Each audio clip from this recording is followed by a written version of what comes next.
11น้องลินดาเฮอน้องอยากเป็นตัวแทนคนชนเผ่าไปประกวดอยู่ต่างประเทศน้องอยากเป็นแบบอย่างให้กับวัยหนุ่มลาวน้องมีประสบการณ์ในการประกวดมาแล้วซึ่งได้รางวัลรองอันดับ2น้องมีความสามารถในการฟ้อนและร้องเพลง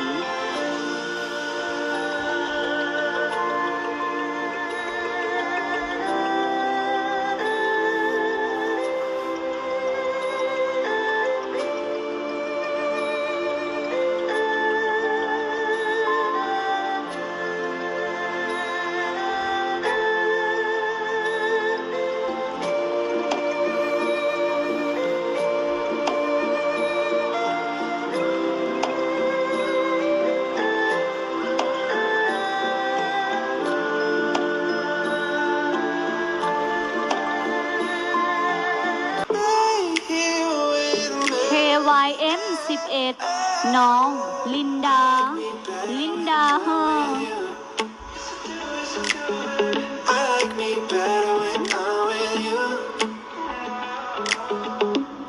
From the first time I see for a long time 'cause I like me better when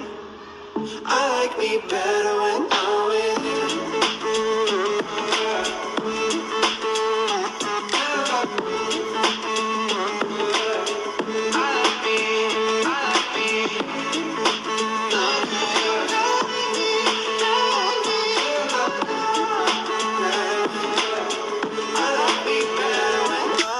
KYM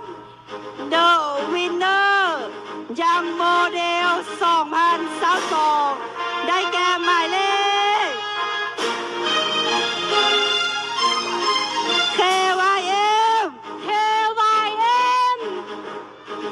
KYM 12น้องกุ้งนางไพลินวิรจิตขอแสดงความยินดีกับน้องด้วย จะเอาขอเสียง